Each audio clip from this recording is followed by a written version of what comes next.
Praise the Lord, প্রভুকে স্তুতি হোক। আমরা প্রভুকে ধন্যবাদ দেব।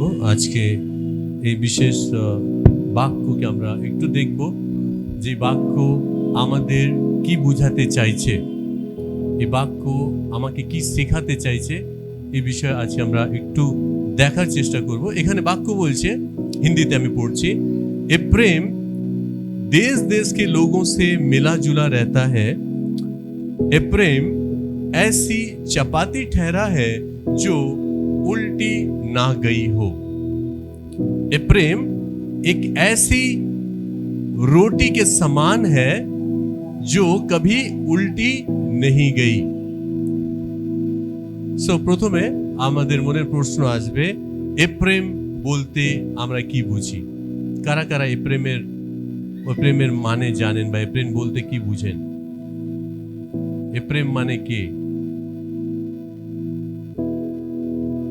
कारोर किछु आइडिया? बाइबल में ए प्रेम का वर्ड हम लोगों ने सुना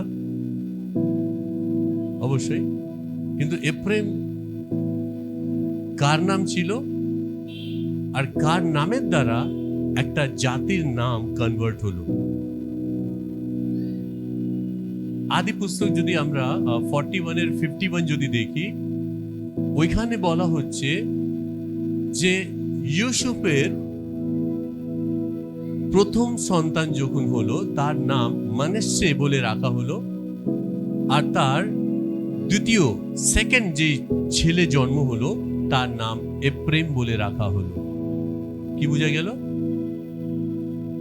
यूसुफ का पहला बेटा जिसका नाम मनश्शे बोल के रखा गया था, और उसका दूसरा बेटा जिसका नाम एप्रेम करके रखा गया था, और वही एप्रेम जिसका अर्थ बाइबल बताती है फलदायी, फल देने वाला।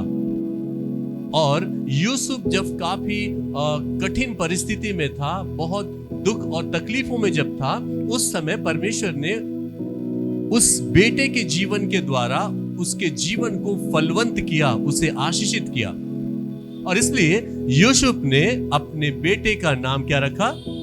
एप्रेम रखा। और वही एप्रेम आगे जाकर एक बड़ा गोत्र बना, एक जाति बना, और जब इज़राइल दो भागों में बट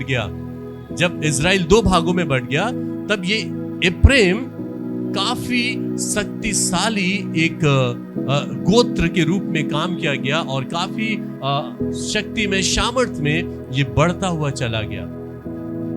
इसके अंतर्गत कई 10 गोत्र इसके अंडर में थे। एप्रेम के अंदर में, एप्रेम गोत्र के अंदर में 10 गोत्र थे। कितने गोत्र है बाइबल के अनुसार? 12 गोत्र है, और उन 12 गोत्रों में एप्रेम एक है। और उस एप्रेम का जो राज्य था, एप्रेम जो गोत्र था, वो काफी बढ़ता चला गया, बहुत विकसित होता चला गया। और इस कारण जैसे जैसे वो विकसित होता गया, वैसे वैसे उस गोत्र में बुराइयां बढ़ती चली गई, पाप बढ़ते चले गए, मूर्तों की आराधना बढ़ती चली गई, झूठ बोलना, व्यभिचार करना, अश्लीलता, गंदगी, पाप चारों तरफ से उस एप्रेम गोत्र में बढ़ने लगी। और ऐसे परिस्थिति में यहां पर वचन कहता है कि एप्रेम देश देश के लोगों से मिला जुला रहता है। एप्रेम इज़राइल से ही आया, लेकिन इज़राइल दो भाग होने के बाद वो दूसरे देशों के साथ वो मिला जुला रहता था। दूसरे देश का अर्थ है अन्य देश, अन्य जाति। वो अन्य लोगों के साथ मिला जुला रहता था, अन्य लोगों के साथ उसकी अच्छी बातचीत थी, उठना बैठना था। एप्रेम गोत्र के लोगों का, বুঝতে পারছেন আপনারা সবাই? আর उसी एप्रेम गोत्र में जब ये पाप और ये बुराइयां बढ़ती चली गई, तो ये गोत्र दूसरे अन्यों से काफी मिलजुल कर रहा करते थे, लेकिन इनके अपनों से ये काफी दूर रहा करते थे। इजराइलियों से, इजराइलियों के ईश्वर से, इजराइलियों के परमेश्वर से ये अपने आप को दूर रखने लगे और अन्यों के साथ सहभागिता में ये आगे बढ़ते हुए चले गए। समझ में आ रहा है आप लोग? और यहां पर इसी बात को यहां दर्शाया गया कि इप्रेम देश देश के लोगों के साथ मिला जुला रहता है। इप्रेम ऐसी चापाती ठहरा, इप्रेम को एक ऐसा रोटी के समान माना गया जो कभी उल्टी नहीं गई। ये एक बहुत ही इंपॉर्टेंट विषय है। हम लोग रोटी के विषय में जानते हैं। रोटी किससे बनता है? आटा से बनता है। फ्राई ना हो तो आप खाना चाहेंगे? नहीं खाना चाहेंगे, क्योंकि जब तक वो दो तरफ अच्छी तरह से हम उसे फ्राई नहीं करते तब तक खाने का टेस्ट हमें नहीं मिलता। लेकिन इप्रेम को एक ऐसी रोटी यहां पे बताया गया जो एक तरफ हो सकता है वो जला था, लेकिन दूसरी तरफ वो पलटा नहीं गया। मतलब एक तरफ तो वो परमेश्वर का जानने वाले थे, एक तरफ वो परमेश्वर के गोत्र से निकला हुआ वंश था, लेकिन दूसरी तरफ वो अन्य लोगों के साथ अन्य संगति में अपने जीवन को व्यतीत करना क्या किया? शुरू किया।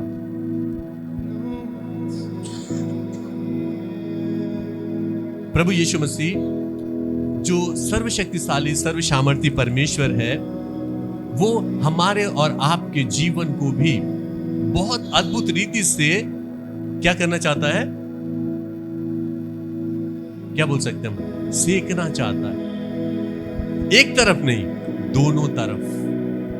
परमेश्वर हमारे और आपके जीवन को भी आगे और पीछे दोनों तरफ हमें और आपको क्या करना चाहता है? वो फ्राई करना चाहता है, सेकना चाहता है। कितने लोग तैयार है फ्राई होने के लिए? कितने लोग तैयार है फ्राई होने के लिए दोनों तरफ? ये काफी टफ है। दोनों तरफ फ्राई होने के लिए काफी संघर्ष, काफी समस्या, काफी प्रॉब्लम्स आपको झेलने होंगे। आपको काफी समस्याओं का सामना करना पड़ेगा। लेकिन जनरली आज अधिकतर लोगों के जीवन को देखा जाता है, अधिकतर मसीहियों के जीवन को देखा जाता है कि वो एक तरफ ही सिका हुआ है। एक तरफ माने एक तरफ ही वो जला हुआ है और दूसरी तरफ सेका नहीं गया। और इस कारण उन मसीहों के जीवन में हम परमेश्वर के अद्भुत और आश्चर्यजनक कार्यों को नहीं देख पाते।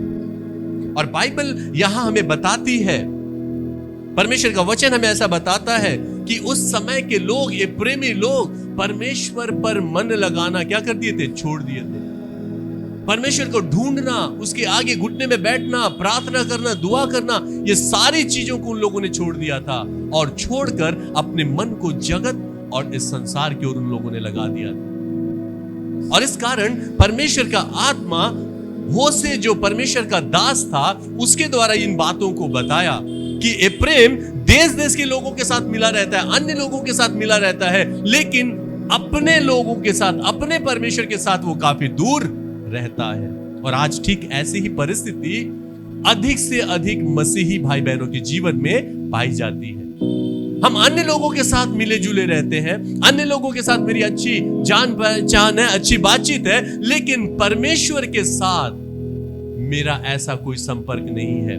परमेश्वर के साथ मेरा ऐसा कोई संबंध नहीं है, ऐसा कोई बातचीत नहीं है जितना बातचीत मेरा अन्य लोगों के साथ है। क्या मैं सही बोल रहा हूं? मेरी बात से क्या आप सहमत हैं? हाँ या ना? खुश बोल।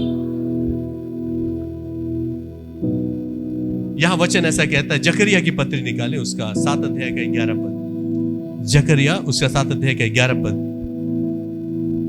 बांग्लादेश। किंतु তাহারা কর্ণপাত করিতে অসম্মত হইয়া ঘাড় ফেরাইত এবং যেন শুনিতে না পায় সেই জন্য আপন আপন কর্ণ ভারী করিত। आमीन। Praise the Lord, hallelujah. यहाँ हिंदी में लिखा है कि परंतु उन्होंने चित्त लगाना ना चाहा और हट किया और अपने कानों को बंद कर लिया ताकि सुन ना सके। ये प्रेमी लोगों ने परमेश्वर पर मन लगाना, ध्यान लगाना क्या कर दिया? छोड़ दिया। परमेश्वर को जिस रीति से हमें ढूंढना चाहिए, जिस रीति से हमें उसे पुकारना चाहिए, ये प्रेमी लोगों ने प्रार्थना करना बंद कर दिया, परमेश्वर की प्रशंसा करना बंद कर दिया, उसको पुकारना बंद कर दिया। और इस प्रकार लोगों ने हट किया कि अब हम वहां पर नहीं जाएंगे, अब हम उस जगह पर नहीं जाएंगे, अब हम ऐसे उस ईश्वर को हम नहीं पुकारेंगे। और इस रीति से हट कर लोगों ने अपने कानों को परमेश्वर के वचन को सुनने से बंद किया। आज भी कई ऐसे विश्वासियों के जीवन को आप देख सकते हैं जो अपने कानों को बंद करते चले जा रहे हैं। परमेश्वर के वचन को सुनने के लिए उनके पास समय नहीं है। आज अपने अपने कानों को बंद करते हुए अधिक से अधिक लोग पाए जा रहे हैं और परमेश्वर के वचन से अपने आप को छिपाने की कोशिश कर रहे हैं। लेकिन प्रभु यीशु मसीह वो जीवितों का परमेश्वर है, वो हमारे और आपके साथ रहने वाला परमेश्वर है, वो हमारे और आपके मन की बातों को, अंतःकरण की बातों को जांचने वाला परमेश्वर है। आज उस परमेश्वर से हम कहीं भी भाग कर नहीं जा सकते, हम कहीं भी उससे दूर नहीं जा सकते। वचन क्या कहता है कि यदि तू आकाश में जाए तो वहां भी तू है, यदि तू पाताल में जाए तो वहां भी तू है। मैं तेरी आत्मा से भागकर क्या जाऊं? हम कहीं नहीं जा सकते परमेश्वर को छोड़कर। इसलिए भलाई हमारे लिए यह है कि हम पूरी तरह से अपने जीवन को उसके चरणों में क्या कर दें? सरेंडर कर दें। अगर हम सरेंडर नहीं करते, अगर हम अपने जीवन को पूरी तरह से समर्पित नहीं करते, तो हमारा जीवन उस अधपकी रोटी के समान हो जाएगी। आज अगर हमारे और आपके जीवन में किसी भी प्रकार की बुराई है और हम बुराई लेकर प्रभु यीशु मसीह के साथ चल रहे हैं, तो मैं आधे पके हुए रोटी के समान हूं। अगर मैं झूठ बोलता हूं छोटी छोटी बातों में, मैं आधे पके हुए रोटी के समान हूं। मैं पूरा तरह से पका नहीं हूं, मैं मसीह में पूरी तरह से पका नहीं हूं, मैं आज भी कच्चा हूं। मैं आज अगर मेरे मन में, मेरे हृदय में नफरत, क्रोध, ईर्ष्या, जलन, द्वेष, ये सारी बातें हैं, तो मैं आज भी अध पके रोटी के समान हूं। मैं आधा पका हुआ रोटी हूं, मैं अभी तरह से कंप्लीट रीति से मैं नहीं पका। और ऐसी ही परिस्थिति प्रेम में रहने वाले लोगों की थी। वहां के लोग परमेश्वर को जानते थे, लेकिन फिर लोगों ने अपने कानों को बंद किया और बंद करके उस परमेश्वर को छोड़कर दूसरे की आराधना करना शुरू किया, दूसरों की उपासना करना शुरू किया। और इस प्रकार वे सारे प्रेमी अध पके रोटी के समान हो गए, क्योंकि उन लोगों ने अपने मन को परमेश्वर की ओर नहीं लगाया। लोगों ने अपने मन को परमेश्वर की ओर लगाना नहीं चाहा। और आज आप भी, हम भी देख सकते हैं अपने जीवन में, जब अपने मन को परमेश्वर से अलग करके जगत की दूसरी जगह पर हम ले जाते हैं, दूसरी किसी बातों में हम ले जाते हैं, दूसरी किसी जगह हम चले जाते हैं, तो हमारा मन क्या होता है? परमेश्वर से अलग हो जाता है, परमेश्वर की उपस्थिति से अलग हो जाते हैं, परमेश्वर की आराधना से अलग होते हैं, परमेश्वर के वचन से अलग होते हैं। और जब हम अलग होते हैं तो क्या हो जाते हैं? हम अपने हृदय में एक कमी को महसूस करते हैं, एक घटी को महसूस करते हैं। अरे अगर मैं वहां होता तो मैं परमेश्वर की उपस्थिति में पाया जाता, मैं परमेश्वर के भवन में होता, मैं उसके वचन को सुनता, मैं उसकी आराधना करता, लेकिन आज मैं उस जगह पर नहीं हूं। सो आज हमें ध्यान देना है कि मेरा जीवन आज प्रभु यीशु मसीह में कहीं वो प्रेम में रहने वाले गोत्र के लोगों के समान तो नहीं है। मैं प्रेमी लोगों के समान तो अपने जीवन को आज नहीं बिता रहा हूं, या मेरा जीवन पूरी तरह से परमेश्वर की योजना, परिकल्पना और प्लान के अनुसार मैं आगे बढ़ रहा हूं। क्योंकि उस समय के लोगों ने परमेश्वर की बातों को सुनना नहीं चाहा, परमेश्वर के वचन को सुनने के लिए लोगों ने अपने कानों को बंद कर दिया। लोगों ने प्रार्थना करना पसंद नहीं किया, टीवी खोलकर देखना पसंद किया, फोन खोलकर देखना पसंद किया, लेकिन बाइबल खोलकर पढ़ना पसंद नहीं किया। आज भी ऐसे बहुत सारे विश्वासी पाए जाएंगे। आप अगर खोजेंगे ना, बहुत सारे घरों में आपको मिलेगा ऐसे विश्वासी जो फोन को बहुत पसंद करते हैं, लेकिन बाइबल को पसंद नहीं करते। टीवी खोलकर देखना, सीरियल देखना पसंद करेंगे, लेकिन बाइबल खोलकर बाइबल के उत्तम उत्तम घटनाओं को पढ़ना, जानना, वो उसे पसंद नहीं होगा। लेकिन हम विश्वासी हैं, लेकिन हम अपने आप को क्या कहते हैं? विश्वासी। लेकिन इस विश्वासी के पास परमेश्वर का जीवन, परमेश्वर का वो उपस्थिति क्या है? अनुपस्थित है। पश्चाताप किया, दिखावटी पश्चाताप। कैसा पश्चाताप? दिखावटी पश्चाताप। दिखाने के लिए परमेश्वर के आगे बनावटी पश्चाताप किया, प्रभु हमको क्षमा कर दो, प्रभु हमको माफ कर दे, मैं अब नहीं करूंगा। लेकिन दोबारा 2 दिन के बाद में फिर देखा गया कि वो वहीं पर है, उसी बुराई में है, उसी पाप में फंसा हुआ है। और ऐसे दिखावटी पश्चाताप करके ये प्रेमी लोग आगे बढ़ते चले गए। और यहां पे वचन ऐसा लिखा है, अगर हम उसी होशे 6 अध्याय का 4 पद देखते हैं, वहां ऐसा लिखा है कि हे प्रेम, मैं तुझसे क्या कहूं, हे यहूदा, मैं तुझसे क्या करूं। तुम्हारा स्नेह तो भोर के मेघ के समान और सवेरे उड़ जाने वाली ओस के समान है। क्या है? तुम्हारा स्नेह, तुम्हारा प्रेम सुबह में आने वाली ओस के समान है, जो कुछ समय के लिए दिखाई देती है, फिर उसके बाद में लुप्त हो जाती है। কিছুক্ষণের জন্য আমরা সকালে কি দেখতে পাই? ওস দেখতে পাই না, কুয়াশা যাকে বলি, আর কিছুক্ষণের পর আমরা দেখতে পাই সেটা অদৃশ্য হয়ে গেছে। ঠিক সেইভাবে আমি তোমাদের ভালোবাসা দেখতে পাচ্ছি। কিছুক্ষণের জন্য হয়তো আমরা প্রভু প্রভু বলছি, আর কিছুক্ষণের পর আমরা ভুলে যাচ্ছি প্রভু। আর এই সিচুয়েশন সেই প্রেমের মধ্যে থাকা প্রত্যেক ভাই বোনদের জীবন হয়ে গিয়েছিল। তারা এইভাবে ভুল পথে এগিয়ে যাচ্ছিল। তার সাথে সাথে আমরা ওইখানে দেখলাম সেখানে থাকা प्रत्येक विश्वासी, एक एक विश्वासियों के जीवन को देखा गया कि वे झूठी बातों में, एक दूसरे से छल करने में, व्यभिचार करने में, पाप करने में वो आगे बढ़ते हुए चले गए। और इस रीति से उस नगर में बहुत घिनौना पाप बढ़ता चला गया। और उसी घिनौने पाप में शादी भी हो रहा है, বিয়ে হচ্ছে। কিভাবে বিয়ে? एक अशुद्ध विवाह, एक अपवित्र विवाह, जो परमेश्वर की दृष्टि में क्या है? तुच्छ है, जो परमेश्वर की दृष्टि में ग्रहण योग्य नहीं है। और ऐसा वचन कहता है, हम लोग पद निकाल के पढ़ेंगे,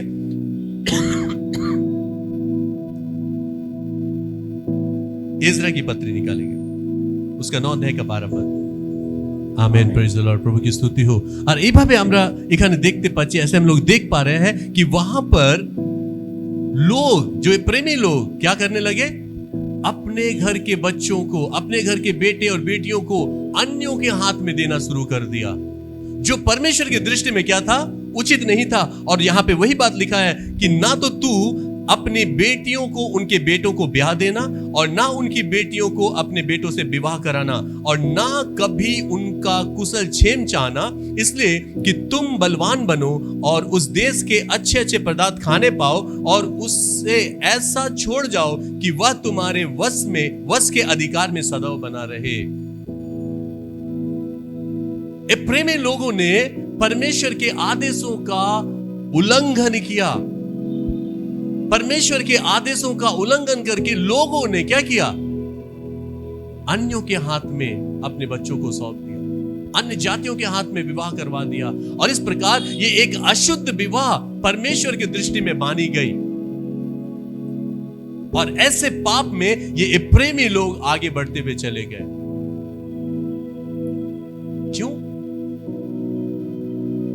क्यों आगे बढ़ते हुए चले गए? क्योंकि उनका मन 50-50 था। उनका मन कैसा था? 50-50, आधा जगत और आधा परमेश्वर। सो आज अगर हमारा जीवन 50-50 हो, माने आधा पके हुए हैं और आधा क्या है? कच्चे हैं, तो हमारा क्या हर्ष हो सकता है, हमारा क्या हाल हो सकता है, इसे हम अच्छी तरह से सोच सकते हैं कि अगर प्रभु यीशु मसीह में अगर हम कच्चे पाए गए, प्रभु यीशु मसीह में अगर हम पके हुए ना पाए गए, पकी रोटी ना हुए, तो हमारे जीवन का हर्ष क्या हो सकता है, हमारा अंत का समय कैसे हो सकता है। क्योंकि बाइबल हमें और आपको सिखाती है कि इन अंतिम दिनों में हमें कैसे जीना है, इन अंतिम दिनों में हमें कैसे चलना है। लोगों ने हर एक पवित्र स्थान को अपवित्र किया। ये प्रेमी लोगों ने जगह जगह हर स्थान को, हर एक परमेश्वर के मंदिरों को उसने क्या किया? अपवित्र किया। परमेश्वर का मंदिर हम और आप, ये एक एक मंदिर, एक एक चर्च है। और इन मंदिरों को ये प्रेमी लोगों ने क्या किया, नाश करता चला गया, पाप में घसीटता हुआ आगे ले गया। और वो पूरा ये प्रेमी जो गोत्र था वो परमेश्वर की दृष्टि में काफी क्या पाया गया, दोषी पाया गया। आज हम और आप भी इस काल में प्रभु यीशु मसीह के साथ चल रहे हैं, लेकिन जब हम चल रहे हैं तो हमें बहुत सतर्कता से अपने जीवन को यह भी देखना है कि कहीं मैं अभी भी कच्चा तो नहीं हूं, कहीं मैं आज भी कच्चा तो नहीं हूं, आज भी मैं सचमुच क्या इन बातों में चूक रहा हूं। आज क्योंकि আমি কোনো এমন কথাকে যেটা আমি মিস করে দিচ্ছি, যেটা আমি ভুলে যাচ্ছি, যে কাজগুলো যে বিষয়গুলো আমাকে করার দরকার নেই সেই কাজগুলো আমি করে ফেলছি, যে কথাগুলো আমাকে ভাবার দরকার নেই সেই কথাগুলো আমি ভেবে নিচ্ছি, যে কাজগুলো করার জন্য ঈশ্বর আমাকে বারণ করেছে সেই কাজগুলো আমরা করে ফেলছি। क्या ऐसे किसी काम में, किसी बातों में अगर मैं फंसा हूं तो मैं अभी भी कच्चा हूं, मैं पूरी तरह से पका नहीं हूं। मेरी ये रोटी जो है, आत्मिक रोटी, अभी भी पक्की नहीं है, कच्ची है। और इस प्रकार ये प्रेमी लोगों के जीवन से पाया गया कि उनका जीवन, उन लोगों ने हर एक पवित्र स्थान को अपवित्र किया। मलाकी 2:11 में ऐसा लिखा है, जल्दी निकालेंगे मलाकी 2:11। हालेलुया। এখানে স্পষ্টভাবে আমরা দেখতে পাচ্ছি परमेश्वर का वचन कहता है कि यहूदा ने विश्वासघात किया और इज़राइल में और यरूशलेम में घृणित काम किया गया, क्योंकि यहूदा ने पराये देवता की कन्या से विवाह करके यहोवा के पवित्र स्थान को जो उसका प्रिय है अपवित्र किया। आज ऐसे कई है जो परमेश्वर के पवित्र स्थान को अपवित्र कर रहे हैं। आज अगर हम परमेश्वर के पवित्र स्थान को अपवित्र कर रहे हैं, कारण एक है क्योंकि मैं अभी भी पक्का नहीं हूं, मेरी रोटी अभी भी पक्की नहीं है, मेरी रोटी अभी भी दो तरफ सेकी नहीं गई, मैं एक तरफ से सीखा गया हूं, दूसरी तरफ मैं पलटा नहीं गया हूं। और ये बहुत इंपॉर्टेंट है हमारे और आपके जीवन में ये जांचना कि प्रभु यीशु में आने के बाद क्या मैं सचमुच दो तरफ पलटा गया हूं, या मैं सिर्फ एक ही तरफ सीखा गया हूं, दूसरी तरफ मुझे पलटा नहीं गया। आज अगर मैं दूसरी तरफ पलटा नहीं गया तो मुझे प्रार्थना करना परमेश्वर से, मुझसे मांगना यीशु मसीह से कि प्रभु तू मुझ पर दया कर, मुझ पर अनुग्रह कर प्रभु, ताकि मैं इन हर एक पापों से, हर एक पाप के बंधनों से, हर एक पाप की एक्टिविटीज से जो शैतान हमारे मनों में लाती है प्रभु, उन सारी बातों से मैं अपने आप को दूर रख सकूं और सच्चाई से, ईमानदारी से, पवित्रता के साथ मैं तेरे साथ चल सकूं। प्रभु तू मुझ पर ऐसा अनुग्रह कर। और अगर हम परमेश्वर से मांगते हैं, प्रार्थना करते हैं, तो वो परमेश्वर हमारे और आपके जीवन पर दया करता है। लेकिन अगर हम सोचते हैं कि जैसा मैं एक तरफ सीखा हूं मैं ऐसे ही रहूं, मैं जैसे भी हूं मैं वैसे ही चलना चाहता हूं, तो हमारे जीवन के लिए बहुत बड़ा अभिशाप है। परमेश्वर की ओर से हमारे जीवन पर बहुत बड़ा अभिशाप आ जाएगा। और वो अभिशाप क्या है, यहां पर उसी सपनिया उसका 1 अध्याय का 5 पद में ऐसा लिखा है वचन कि जो यहोवा के पीछे चलने से लौट गए, जिन्होंने ना यहोवा को ढूंढा और ना उसकी खोज में लगे, उनका मैं सत्यानाश कर डालूंगा। जिन्होंने परमेश्वर को ढूंढना ना चाहा, जिन्होंने परमेश्वर को खोजना ना चाहा, जिन्होंने शारीरिक बातों में अपने जीवन को बिताना चाहा, जिन्होंने सांसारिक बातों में अपने समय को व्यस्त करना चाहा, परमेश्वर कहता है कि मैं उन्हें क्या कर डालूंगा, नाश कर डालूंगा। सो आज हमारे मनों में, हमारे हृदय में परमेश्वर के प्रति कितना भय है, मैं कितने भय में परमेश्वर के साथ चल रहा हूं। सचमुच क्या भय है मेरे पास? सत्य কি আমার মনের মধ্যে ঈশ্বরের ভয় আছে?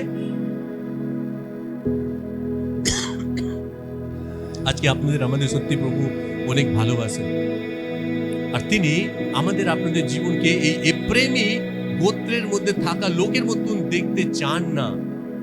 আর সেই জন্য তিনি সেই সমস্ত জায়গা থেকে আমাদের আপনাদের বের করিয়ে দিতে চান, যে আমার সন্তানরা আমার মতন, আমার ইচ্ছা অনুযায়ী যাতে তারা এগিয়ে যায়। আর সত্যি এটা অনেক আনন্দের বিষয় যখন আমরা ঈশ্বরের ইচ্ছা, ঈশ্বরের দয়া, ঈশ্বরের আজ্ঞা অনুযায়ী যখন আমরা এগোবো, তখন আমরা আমাদের জীবনে, আমাদের বাড়িতে, আমার ছেলে মেয়ে, আমার পরিবারে, আমার কাজে, আমার ব্যবসাতে আমি আশীর্বাদ দেখতে পারবো। কখন? যখন আমি তার আজ্ঞাকারী সন্তান হয়ে চলব, যখন আমি প্রার্থনা করি প্রভু তুমি আমাকে দু তরফ কি করে দাও, ভালোভাবে ফ্রাই করে দাও প্রভু আমার জীবন। আর ঈশ্বর যখন ফ্রাই করবে তখন সেটা সাধারণভাবে হবে না, অনেক কি বলতে পারি আমরা, যাতনা বলতে পারি, অনেক সমস্যা বলতে পারি, অনেক প্রবলেম বলতে পারি, অনেক তাড়না বলতে পারি, আপনার জীবনে চারদিক থেকে ঘিরে আসবে। आइडेंटिफाई करते हैं। परमेश्वर ने ये जो जीवन हमें और आपको दिया, इसे हमें खुद पहचानना है कि मेरा ये जीवन कैसा है, ये जीवन कैसा है, मेरा जीवन परमेश्वर की दृष्टि में कैसा है। क्या मैं परमेश्वर में आकर अपने अड़ोस पड़ोस के लोगों के विषय में, बाहर वालों के विषय में, या अपने परिवार कुटुंब के लोगों के विषय में, क्या मेरे मन में कोई गलत सोच, कोई गलत विचार आती है?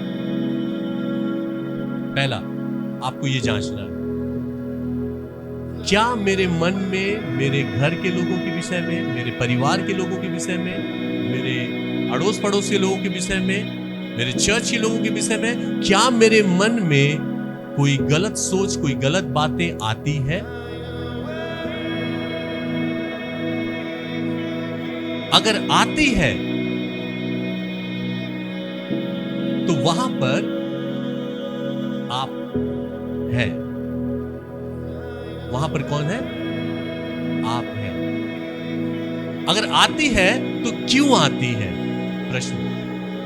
अगर ऐसा सोच आ रहा है किसी भाई या बहन के विरुद्ध में, कोई गलत सोच, ओ क्यों उसने ऐसा किया, क्यों उसने ऐसे मेरे विरुद्ध में किया, क्यों करेंगे, ऐसा सोच अगर मेरे दिमाग में अगर आता है तो इन बातों का आने का कारण क्या है?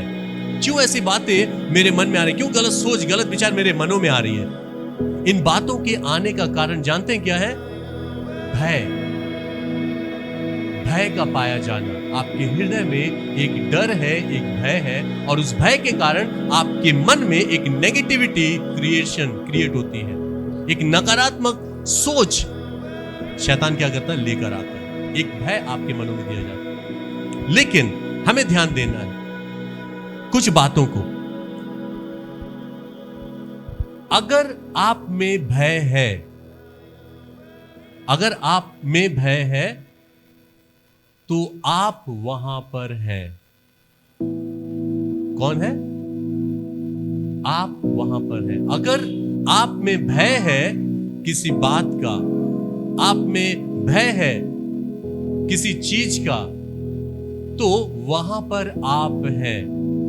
कौन है? वहां आप स्वयं हैं। लेकिन इस जगत में जितनी बातों से आपके मन में डर आता है, किसी बातों को लेकर आपके मन में डर और भय है, तो वहां आप हैं और साथ साथ वो भी है। वो पहले मैंने क्या कहा? जहां भय है वहां पर मैं हूं। सो मैं जहां पर हूं वहां पर कौन नहीं है? जहां मैं हूं वहां कौन नहीं है? बोलिए। वहां परमेश्वर नहीं है। जहां मैं हूं, जहां भय है, वहां परमेश्वर नहीं है।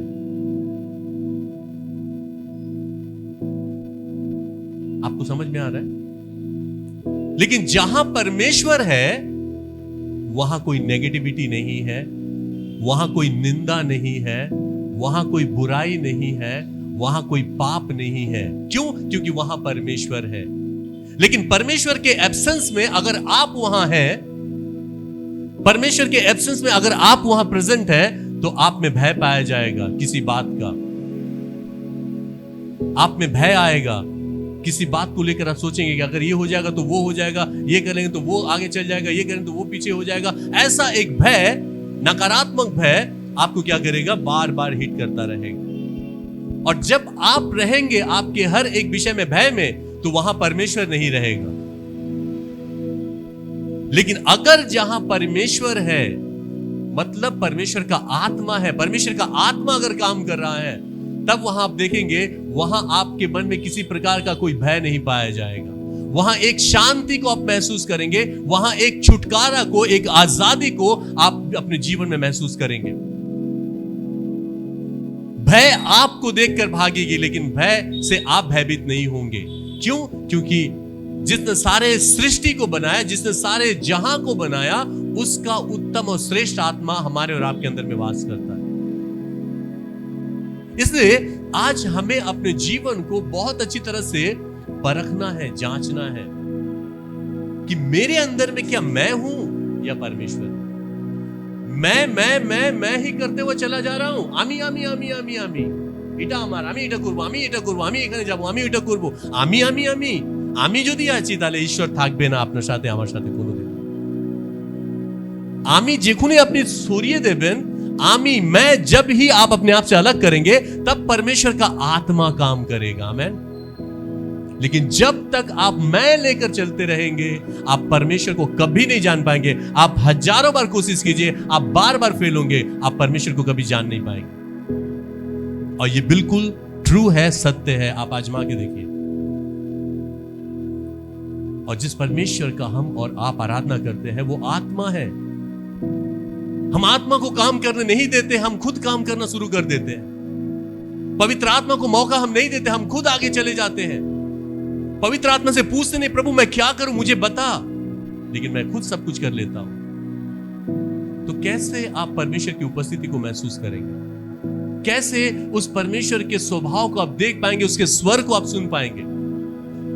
और प्रेमी लोगों ने ऐसा ही जीवन व्यतीत किया था। हर बातों में मैं करते हुए, जगत का भय, संसार का भय, सांसारिक भय, सारे भय में उन लोगों ने अपने जीवन को क्या किया, व्यतीत किया। और इस प्रकार चारों तरफ से पाप और बुराई में लोग जकड़ गए। लेकिन आज परमेश्वर हमारे और आपके जीवन को उन प्रेमी लोगों के जीवन से बिल्कुल अलग जीवन जीना सिखाना चाहता है। इसीलिए एलिया ऐसा कहता है, पहला राजा की पत्री उसका 18 अध्याय का 21 पद में, एलिया सब लोगों के पास आकर कहने लगा कि तुम कब तक दो विचारों में लटके रहोगे।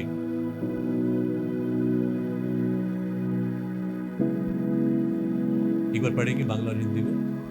কারণ তোমার নাম ইসরায়েল হইবে, ইয়া 18-21 পরে এলিও সমস্ত লোকের নিকটে উপস্থিত হইয়া কহিলেন, তোমরা কতকাল দুই নৌকায় পা দিয়া থাকিবে? সদাপ্রভু যদি ঈশ্বর হন, তবে তাহার অনুগামী হও, আর বলো যদি ঈশ্বর হয়, তবে তাহার অনুগামী হও। কিন্তু লোকেরা তাহাকে কোনো উত্তর দিল না। आमीन। आमीन। Praise the Lord. हिंदी में ऐसा लिखा है कि और एलिया सब लोगों के पास आकर कहने लगा कि तुम कब तक दो विचारों में लटके रहोगे? यदि यहोवा परमेश्वर हो तो उसके पीछे हो लो, और यदि बाल हो तो उसके पीछे हो लो। और लोगों ने उसके उत्तर में एक भी बात ना कही। आज मनुष्य इस पृथ्वी पर दो विचारों में लटके हुए हैं। আজকে মানুষ সে বিবেকে দু প্রকারের বিচার, বিবেকের মধ্যে দু প্রকারের বিষয় নিয়ে তারা হাঁটছে। তারা একটা বিষয়তে ধরে তারা এগোতে চাইছে না। और ये प्रेमी लोग भी दो प्रकार के विचारों को लेकर चल रहे हैं। और आज इस जगत में हम ऐसे अधिकांश लोगों को देख पाते हैं जो दो विचारों में चल रहे हैं, दो नाव पर पैर रखकर चल रहे हैं, है या नहीं? थोड़ा वहां भी और थोड़ा यहां भी, थोड़ा वहां भी चले जाते हैं और थोड़ा यहां भी आ जाते हैं। दिखता कौन है? और ऐसा ही जीवन है प्रेमी लोगों का था, थोड़ा वहां भी थोड़ा यहां भी। सो थोड़ा थोड़ा अगर 50-50 होकर चलेंगे ना, मैं वहां का रहूंगा और ना यहां का रहूंगा। आज देखना, अपने आप में जांचना, आप अपनी आत्मा से परमेश्वर की महिमा के लिए आप आगे बढ़ रहे हैं, या अपने जीवन से परमेश्वर की महिमा को आप घटा रहे हैं, अपमानित कर रहे हैं, असम्मान कर रहे हैं। আমাদের জীবনের দ্বারা ঈশ্বরের আত্মা গৌরব পাচ্ছে, না আমাদের জীবনের দ্বারা ঈশ্বরের আত্মা অপমানিত হচ্ছে? এই বিষয়ে লক্ষ্য রাখবেন। आपका ये जीवन आपके सर के बाल से लेकर पैर के नाखून तक परमेश्वर ने बनाया, जिसे हम और आप कभी बना नहीं सकते। जिस चीज को हम सृष्टि नहीं कर सकते, वो अदृश्य चीज को परमेश्वर ने बनाकर हमें और आपको गिफ्ट किया। इतना सुंदर बनाया हमें और आपको, लेकिन इतने सुंदर बनाने के बावजूद भी उसने हमें ऐसे ही नहीं छोड़ दिया। उसने अपने आप को भी हम में रख दिया।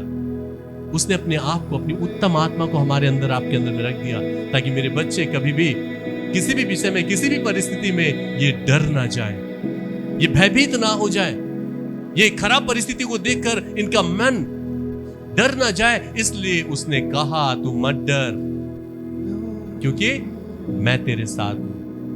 इधर उधर मत ताक, क्योंकि मैं तेरा परमेश्वर हूं। मैं तुझे छुड़ाऊंगा, मैं तुझे बचाऊंगा। और ये प्रॉमिस है परमेश्वर का। लेकिन आज हमें देखना, ये प्रॉमिस कब मेरे जीवन में पूरी होगी? जब मैं एक ट्रैक पर चलूंगा, एक ट्रैक पर, एक लाइन पर मैं जब चलूंगा, तब ये सारी प्रॉमिसेस मेरे पीछे आएगी, सारी आशीषें मेरे पीछे होगी। लेकिन अगर मैं ट्रैक चेंज करूंगा, थोड़ा इस ट्रैक में, थोड़ा इस ट्रैक में, तो ये आशीषें मेरे जीवन में फॉलो नहीं करेगी। इस आशीष के जगह में क्या चलाएगा? अभिशाप चलाएगा। और वो अभिशाप हमारे जीवन के सारे आनंद और शांति को छिन्न भिन्न कर देगी, तबाह कर देगी। सो हम किस पथ पर चल रहे हैं? क्या मेरे मन में परमेश्वर का डर है? क्या मेरे मन में परमेश्वर का भय है? या मेरे मन में समाज का भय है, लोगों का भय? लोग क्या सोचेंगे, लोग क्या सोचेंगे अगर मैं ये ना करूं तो? अगर आप लोगों के भय में चलेंगे, आप परमेश्वर को कभी भी प्रसन्न नहीं कर सकते। परमेश्वर का आत्मा हमसे और आपसे कभी भी खुश नहीं होगा। ये जीवन जो बहुत उत्तम है, इस जीवन के प्रति मैं कितना सीरियस हूं। आज मैं परमेश्वर का धन्यवाद करता हूं, क्योंकि परमेश्वर इस एप्रेम के लोगों के जीवन के द्वारा हमारे और आपके जीवन की कमी घटी को दिखाना चाहता है, बताना चाहता है, और वहां से निकलने की शिक्षा देता है। परमेश्वर चुना तो अवश्य है, लेकिन उस चुने हुए के द्वारा क्या मैं वैसा फल ला रहा हूं परमेश्वर के लिए? আমি মনোনীত অবশ্যই, কিন্তু আমি কি তার জন্য সেইভাবে ফল নিয়ে আসতে পারছি? আমার জীবনে আমি কি সেই ফলগুলো দেখতে পাচ্ছি? ঈশ্বরের আত্মার সেই ফলগুলো সত্যি আমার জীবনে কাজ করছে? না, সেটা ছেড়ে অন্য আত্মার ফলগুলো আমার জীবনে কাজ করছে। অন্য আত্মার ফলগুলো আমাদের জীবনে কাজ করছে। এই বিষয় আপনাকে দেখতে হবে, আমাদের যাচাই করতে হবে। কেননা ঈশ্বর আমাদের, আপনাদের সত্যি অনেক ভালোবাসেন। আর এখানে ঈশ্বরের বাক্য বলছে, সেই প্রথম থিসসলুনির মধ্যে সাধু পল অনেক সাবধান করছিল मंडलीকে 5:15 कि सावधान कोई किसी से बुराई के बदले बुराई ना करे, सदा भलाई करने पर तत्पर रहे। कोई भी भाई बहन अगर कोई आपका बुराई करता है तो आप भी उसकी बुराई करे, परमेश्वर नहीं चाहता। अगर कोई हमारा बुराई कर रहा है, যদি আমাদের কোনো কেউ ভুল করছে, কোনো মন্দ বিষয় আমাকে বলছে, তাহলে এটা ঈশ্বর বলছে যে তুমিও তাকে সেইভাবে বলো, সেটা আমাদের বারণ করছে। किसी के बुराई के बदले परमेश्वर में बुराई की शिक्षा नहीं देता। परमेश्वर हमें क्या करना चाहता है? भलाई करने के लिए कहता है। अगर कोई तेरे विरुद्ध में कुछ बातों को करता है, तू उसे क्षमा कर दे, तू उसके लिए प्रार्थना कर, तू उसके लिए दुआ कर, और परमेश्वर उसके जीवन को बदलेगा। लेकिन अगर कोई मुझे एक दो बात कह देता है और संग संग मैं गुस्सा हो जाता हूं, ओह मुझे क्यों बोलेगा, কেন বলবে আমাকে, তার মানে আপনি আজকের দিন অবধি মানে হাফ পাকানো রুটির মতন তৈরি হয়ে রয়েছে, কমপ্লিট রুটি হতে পারেননি। কেন বলবে আমাকে, কে বলছে, কেন বলবে, এই বিষয় যে আপনার জীবনে রয়েছে, আপনি ইনকমপ্লিট ব্রেড, অর্ধেক রুটি। সো অর্ধেক রুটি কোনো কাজে আসবে না, এটা মনে রাখবেন। आधा पका हुआ रोटी किसी काम के योग्य नहीं है, वो फेंका जाता है, वो पैरों के नीचे रौंदा जाता है। इसलिए हमारा और आपका जीवन जो परमेश्वर की दृष्टि में बहुत इंपॉर्टेंट है, बहुत बहुमूल्य है, ये जीवन ऐसा ना हो कि किसी के पैरों के नीचे रौंदा जाए। इसलिए परमेश्वर हमें और आपको सावधान करता है। परमेश्वर हमें और आपको बार बार सचेत करता, सावधान करता है। आज इस जगत में हम लोग लोगों को देखते हैं, लोग भय में जीवन को बिता रहे हैं। कोई जीवन का भय, किसी को जीवन का भय, किसी को नौकरी का भय, किसी को व्यवसाय का भय, किसी को मृत्यु का भय, किसी को रोग बीमारी का भय। आज विभिन्न प्रकार के भय में आज लोग आगे बढ़ते हुए चले जा रहे, लेकिन किसी के मन में परमेश्वर का भय नहीं पाया जा रहा। और जिसके जीवन में परमेश्वर का भय नहीं है, उनके जीवन में ये सारे भय आप देख पाएंगे। जीवन का भय, रोग बीमारी का भय, शारीरिक भय, भूत प्रेत का भय, ये विभिन्न प्रकार के भय लोगों में पाया जाएगा। क्यों? क्योंकि उनके जीवन में परमेश्वर का भय नहीं है, क्योंकि उसके जीवन में परमेश्वर स्वयं ही नहीं है। और इस कारण आज हमें और आपको अपने आप को जांचना कि क्या सचमुच मेरे इस मंदिर में मैं हूं या परमेश्वर है। मेरे इस मंदिर में अगर मैं रहूंगा तो मैं कभी भी परमेश्वर को जान नहीं पाऊंगा। मेरे इस मंदिर में मैं को निकाल कर मुझे किसे रखना है? परमेश्वर को स्थान देना। परमेश्वर के एक एक क्वालिटीज को, एक एक गुणों को, एक एक फलों को हमें अपने जीवन में, अपने हृदय में स्थान देना है। और तब परमेश्वर आपको अपने महिमा के लिए क्या करेगा? इस्तेमाल करेगा। इसलिए यहां पर यूहन्ना में परमेश्वर का वचन ऐसा कहता है कि जितने अपने प्राणों को प्रिय जानते थे वह उसे खोएगा। जो लोग अपने प्राण को बहुत प्रिय जानते हैं, अपने प्राण को बचाने की कोशिश करते हैं, परमेश्वर कहता है कि ऐसे लोग अपने प्राण को खो देंगे। डर जिसके मन में है कि अगर मैं वहां जाऊंगा तो मैं मर जाऊंगा या कुछ हो जाएगा, ऐसे भय में जो लोग चल रहे हैं, परमेश्वर कहता है कि वो लोग अपने प्राणों को खो देंगे। क्यों? क्योंकि उनके मन में परमेश्वर का भय नहीं रहा। वे ऐसा विश्वास नहीं करते कि परमेश्वर ने जो प्रतिज्ञा किया है कि तू मत डर, वो प्रतिज्ञा पर लोग विश्वास नहीं करते। सुनते तो हैं আমরা শুনি বাক্য, কিন্তু আমরা ট্রাস্ট করতে পারি না। কেন? কেন কি সেই জায়গাতে আমি নেই, সেই জায়গাতে কি আছে? অন্য কেউ আছে, অন্য স্পিরিট বসে রয়েছে। সো আজকে এই দিন, এই জীবন যেটা আপনারা আমরা পেয়েছি, এটা অনেক গুরুত্বপূর্ণ জীবন। সাধু পল নিজের জীবনকে সম্পূর্ণভাবে কি করে দিয়েছিল? সারেন্ডার করে দিয়েছিল, নিজেকে মেরে ফেলেছিল। আর যতক্ষণ আমরা বাইবেলের মধ্যে দেখি একটা বাক্য, সেই জনের তার 12:25 মধ্যে, कि जब तक ये गेहूं का दाना भूमि में पड़कर मर नहीं जाता तब तक वो फल नहीं लाता। ये गेहूं का दाना जब भूमि में दिया जाता है बीज को, वो बीज उस भूमि में मर जाता है, डेड हो जाता है। डेड होने के बाद उसमें से अंकुर निकलती है, एक नया पौधा निकलता है। सो आज हम और आप अगर फलवंत होना चाहते हैं, आज हम और आप अगर फलवंत होना चाहते हैं मसीह यीशु में, तो हमें क्या होना पड़ेगा? मरना पड़ेगा। अपने सारे भूलों को, अपने सारे गलतियों को, सारे अपराधों को, पापों को आपको मारना पड़ेगा, आपके जीवन से अलग करना पड़ेगा। और जब तक आप अलग नहीं करते तब तक आप फलवंत नहीं हो पाएंगे। और यीशु मसीह हमसे और आपसे बहुत प्यार करता है और वो चाहता है कि हम फलवंत पेड़ बने, फल देने वाले पेड़ बने। इन पेड़ से बहुत सारे लोग फलों को खाकर क्या पाए? परमेश्वर को धन्यवाद दें।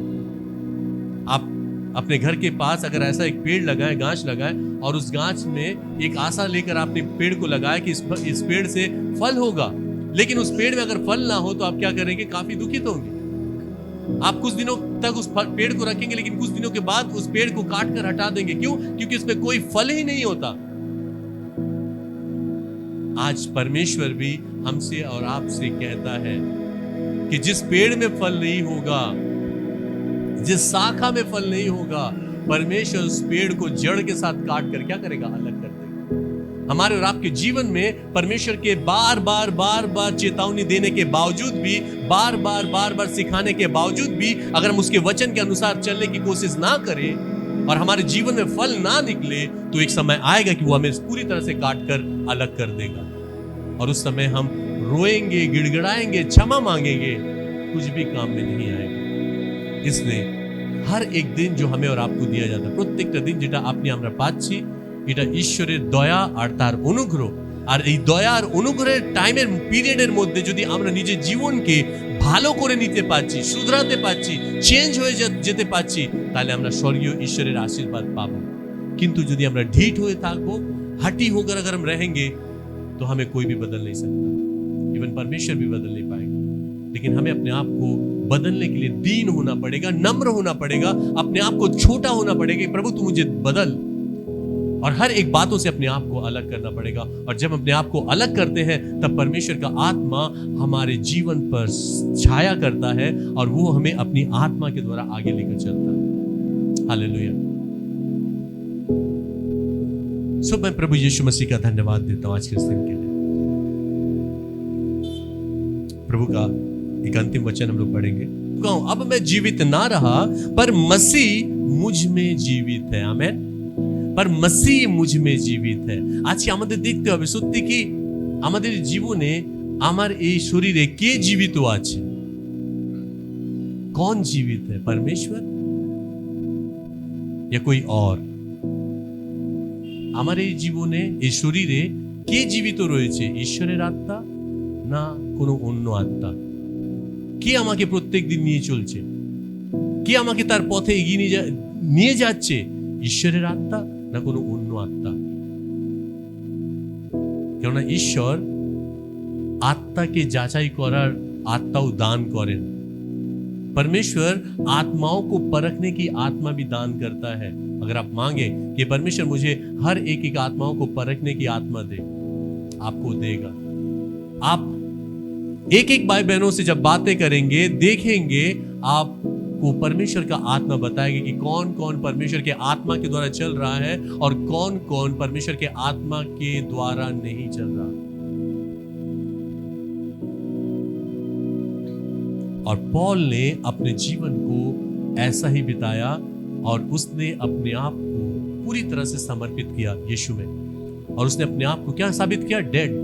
और जब तक हम भी अगर मसीह में बढ़ना चाहते हैं, यीशु मसीह में आगे बढ़ना चाहते हैं, तो अपने आप को हमें डेड मानना पड़ेगा। और जब आप अपने आप को डेड मान लेते कि मैं मर चुका हूं यीशु में और मसीह मुझ में जीवित है, तब आपके विरोध में आने वाली कोई भी बातें आपके शरीर को, आपके कान को, आपके मन को स्पर्श नहीं करेगी। आमेन। बल्कि आप प्रेम में, आनंद में परिपूर्ण हो जाएंगे।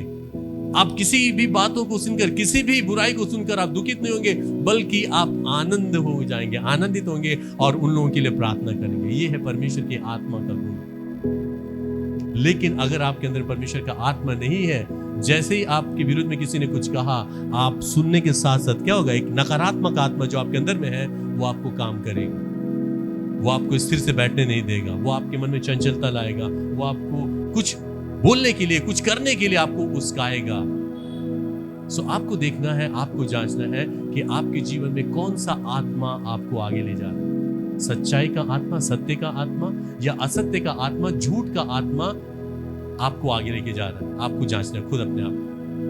आपको देखना कि आप कितने सच्चाई से, हृदय से परमेश्वर के करीब आ रहे हैं, क्योंकि परमेश्वर हर एक को जानता है। हम जैसे कि किसी भी सिचुएशन से क्यों ना आ रहे हो, वो हमारे हर एक के मनों को जानता है। लेकिन परमेश्वर जब हमारे मनों को जानता है, तो मेरा मन परमेश्वर के सम्मुख दोषी ना पाया जाए, इस बात का ध्यान रहे। मेरा मन में किसी प्रकार की कोई दोष ना पाई जाए, इस बात का भय हमारे और आपके मन में होना है। और तब परमेश्वर हमारे और आपके जीवन को आशीषित करेगा। हालेलुया। सो मैं प्रभु यीशु मसीह को धन्यवाद देता हूं, परमेश्वर वचन के द्वारा आप सभी भाई बहनों को आशीषित करें।